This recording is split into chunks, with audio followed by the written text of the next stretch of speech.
tangkhul gi wa ngango haina ama viral chakhiba leibane adu oiba taradi meitei na shukari gi chingmi pallaga nungti gi wa ngang bra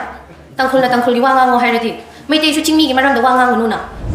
ikai raga shi gi ba ma na tabina ikai ba shu khang da bina nang la ai bu yolade ai shu nang bu yolage haina khanbe gi wakhal myam lakpa miyoiba ngatang e khoishi khale meitei pangal sing shi shu aina kari gumba noi gi phattaba urappa matam da aina cheirappa matam da noi shi ai bu amuka hai chi ba hawragera haina ai khale ba haibadi miyoiba khuding mak si thagat pa pa ma ngak ta oiba hai chi badi yada ba adu bang si di noi na ai bu wakhal nungai gra nungai roi tranga si di noi gi maram da ai khra haige ai di meitei pangal ichilinau sing she yamna lingjel manaba yamna kari haisa noi apun bagi oiba yam chatpra haina ai khalamaga ai di noi myam du punbra haina tinabane aduga noi di a ga kaunaraga b na shawba c na shawba adu oibagi wakhal lona man noi wonda leye adu ai tawhaning de ini gi macham shosing pangal ichi nausing noi gi wakhal tongan madu uraga yam nungai tabane ai khara punchan biyo asi hairaga nang ina thawbri lebra haini i thaw yam lebegi haibane ichi nausing shu meitei lon ngange akoi naga phurup sing di tribes adu muk yam badu lon ama shu mana dabane lon mana daba mayam du wakhal da puning shu punbagi saktam du utpa ngame ba lon mana riba noi masem shu pulo haibane da in habdi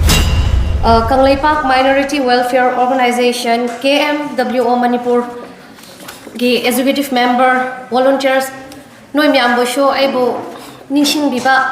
invite torakpa ashigi damakta ina ikai khumna bo chari aduga dice election biriba agi iche oja sing yamba sing khuding mak po shoi ne ikai khumna bo chari aduga mangda phamiba agi inau sing aduga agi yamba sing adu ima iche khuding mak po shoi na ikai khumna bo chari ngasi gi team se shengbadi huji kanchi program anamba shemba se English ta anamba iba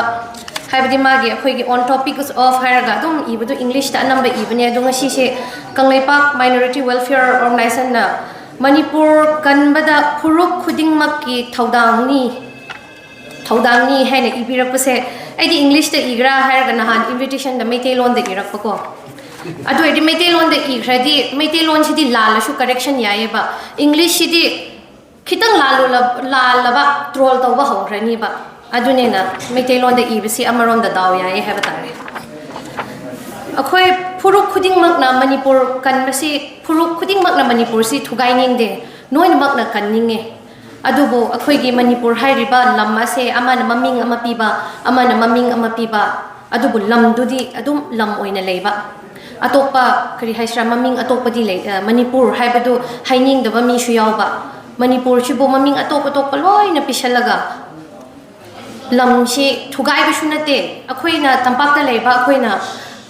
Manipur gi lam thugai ba yaroi khot pa yaroi haina di haibane ba adubo shi thugai ba nate ba miyoi bagi wakhalon emotional integrity manung de gi noina kairak pa khuding mak tu na hojik ti miyoi ba se amana ai tongan khrage ma kare sra imung amada lam machin manau lam yena bagi muong do haibade ai inau nupa ga le minaning dre ai yamba ga le minaning dre haibagi issue du ne ba ashi gumba sidi imung manung da le minari ba akhoi khra na tanaraga machin manau nu shina khraba matamda imung shi kai ba yade hebshi leibane adunina le minari ba phuru khuding maksina amashu ai shi chinau ne ai shi ibai ne ishe ne adudagi adune adane habi wakhalon se thamnarak tabadagi emotional integrity du kairak padagi phurup shi kairak pagi muong ama lakpane hena ai gi wakhal dadi haininge hojiki matam dadi wangang basu yam lubra khanmane adubu hena nungai khre ahamba dadi yam luwe hena khalamme nongma yamna respected oiba ahanamana aingonda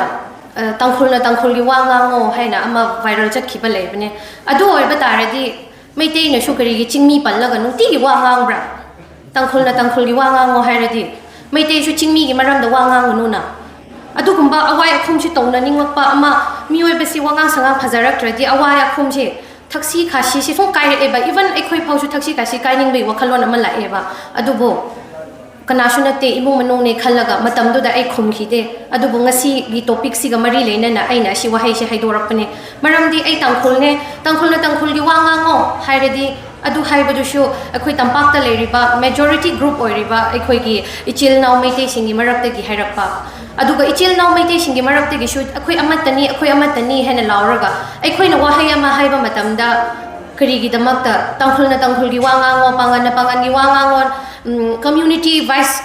maming pan palla dumai na wangango haiba taradi ekhoi chingna leiba mi singsu shauraga duidi meitei noi su meitei gi wangango haina horokpa dege si wahai si sijanarapa yaye adubo akhoi sijanade ko sisu sijanaroi hojik haibudu su ai asigi misunderstanding leiba miamdo clarify tawge hena ai haijabane haibadi awai khum tawba matamde imung manung kaye haibase ekhoi su khange ahan moi khraba moi singsu khara khangadi phagado mioi ba haibase jati amaga hunnarapa haibase kadai digi lakpra hairaga wangang sangang digi lakpane khut dagi khut kari haisra phunaba dagi hana lakpane te ba wangang ba matamda wangang ba soiba dagi lakpane adu mioi ba mana wangang ba matamda magi wasi shoye hairaga tambi bagi muhutta mi dumonda mapan thoga warakpa tarapa mapan thoga mi dubu yolakpa taraga dine mi du ikai ba hene khangak tabane ikai raga shigiba ma natabina ikai ba shu khang dabina nang la aibu yolade ai shu nang bu yolage haina khanbegi wakhal miyam lakpa mioi ba ngatang ne khoi shi adubo ngasi gi thoram asida aina haining badi jati punna leiba akhoi gi manipur haiba lamdam asida jati ethnic haibdi tribes miyam pulap leiba mapham se jati atop top bidi lairana ishagi oiba jati phawba punba ngamdaba matam oi khreba hojik shi nahan aina akhoi gi meitei pangal singse shengna hairaga nahangai gi meitei pangal singse yamna thagat le hojik shu aibu yam support tawe adubo ai wakhal kari khalle meitei pangal singsi shu aina kari gumba noi gi phattaba urappa matamda aina cheirappa matamda noi se aibu amuka haithi ba hawragera haina ai khalleba haibadi mioi ba khuding maksi thagat pa pa mangak ta oiba haithi badi yada ba adubo ngasi di noi na aibu wakhal nungai gra nungai roi tra ngasi di noi gi maramda ai khra haige ai di meitei pangal ichilinau singse yamna lingjen manaba yamna kari haisra noi apun bagi oiba yam chatpra haina ai khallamaga noina wakfa board ki matang du da rally chatpada noi gi kachin ko yade ke mayam thokminara chapminara padu ubada noi gi unity du uraga harawe apun base apun ba chatpashi ubisi ko noi ga shukya ya na da ba jati phawbu na sho punna chatpadu uradi kala e ekhoi shu noi na punbadu uraga kala e yam haraw bune kalak pa habdi yengning da bi na kalak pa na da ba haraw raga moi shi wakhal yam pulle hena khalamane adugo aina som tinara pa matamda aina x ta tinaraga y du na shawba e ga tinaraga b na shawba adu already akhoi manipur manung da noi shi phurup ojiki meitei singdagi hena noina akhoi naga singdagi shu noi shi khara pikthari hena longri ba noi gi marakta pi iba phurup noi phawba she a b c d hena noi na leine ye ai di noi myam du punbra haina tinabane aduga noi di a ga kaunaraga b na shawba c na shawba adu oibagi wakhalo na manoi wanda leye adu ai tawhaning de si request tawbane go suktaw tawbignu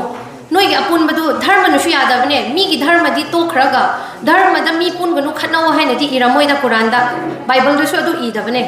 adu bu noi gi tongan na ba wakhal ama gumsi hadak mara si ai to ina uba ho khreba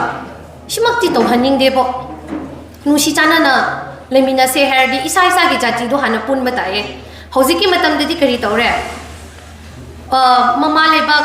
ningaga chakhiba singduna lan lakhradi mama lebak ninga chakhiba singduna noi kei dorige hena yumda phamba singna lawe heba aduga